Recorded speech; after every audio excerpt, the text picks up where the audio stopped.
Bahtera Nabi Nuh berlabuh di bulan Al-Muharram.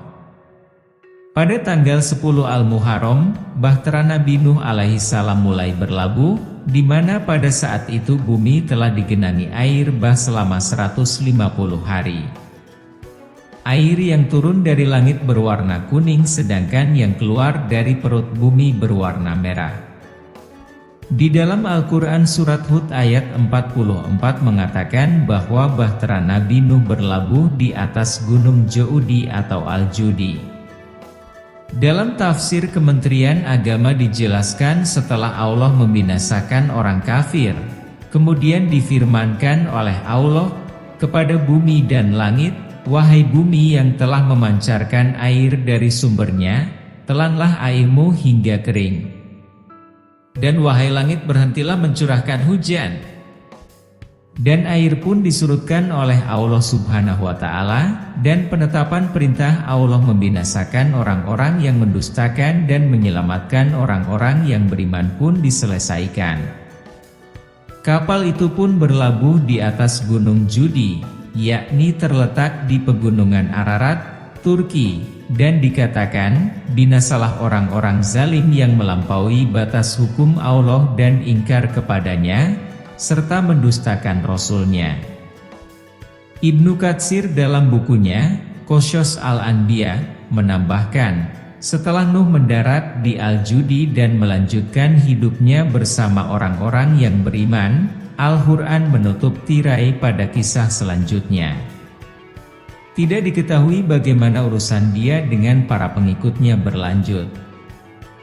Yang diketahui atau dapat dipastikan adalah bahwa pada saat kematiannya, dia meminta putranya untuk menyembah hanya kepada Allah saja. Nuh kemudian meninggal, ujar Ibnu Katsir.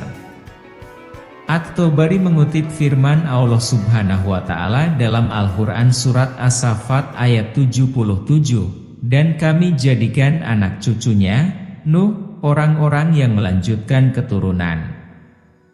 Ulama pada masa awal Islam, Ibnu Abbas, pun mengatakan hal yang serupa ketika menjelaskan tentang Surat As-Saffat ayat 77. Ibnu Abbas berkata, hanya keturunan dari Nuh yang tersisa. Sementara itu, Qatadah bin An-Nu'man meriwayatkan peristiwa selanjutnya setelah Bahtera tiba di Al-Judi. Qatadah berkisah, ketika Nuh turun dari Bahtera pada hari ke-10 Al-Muharram, dia berkata kepada mereka yang bersamanya, "Bagi kalian yang telah berpuasa harus menyelesaikan puasanya, dan bagi kalian yang telah berbuka puasa harus berpuasa." Ibnu Katsir melanjutkan, Nuh melepaskan burung-burung, dan mereka beterbangan menyebar ke muka bumi. Setelah itu orang-orang beriman turun. Nuh meletakkan dahinya ke tanah dalam sujud. Para pengikut Nuh menyalakan api dan duduk di sekitarnya. Menyalakan api dilarang selama di atas kapal, agar tidak menyalakan kayu bahtera dan membakarnya. Tak satu pun dari mereka makan makanan panas sepanjang seluruh periode banjir.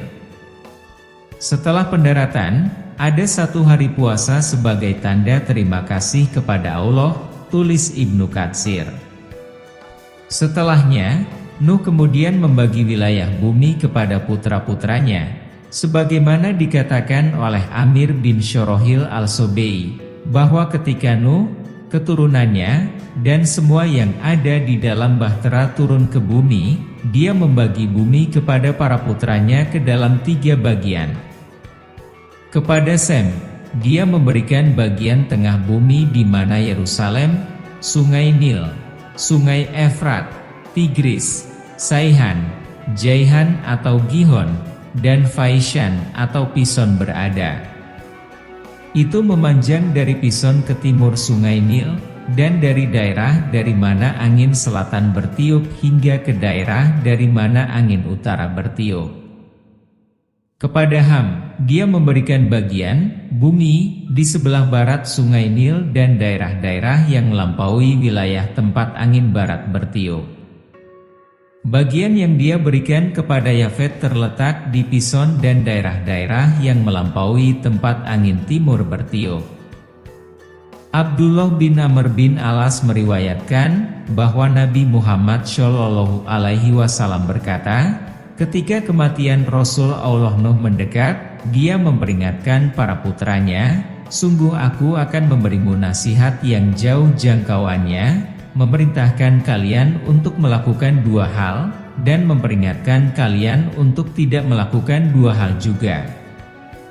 Aku meminta kalian untuk beriman bahwa tidak ada Tuhan selain Allah, dan bahwa jika 7 langit dan 7 bumi diletakkan pada satu sisi dari suatu ukuran, dan kata-kata, tidak ada Tuhan selain Allah, ditempatkan di sisi yang lain, yang terakhir akan lebih besar daripada yang pertama.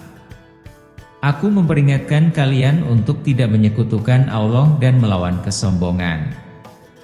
Sahih Al-Bukhari. Beberapa kepercayaan mengatakan bahwa makam Nabi Nuh berada di Masjid Suci di Mekah, sementara yang lain mengatakan bahwa dia dimakamkan di Balabak, sebuah kota di Irak.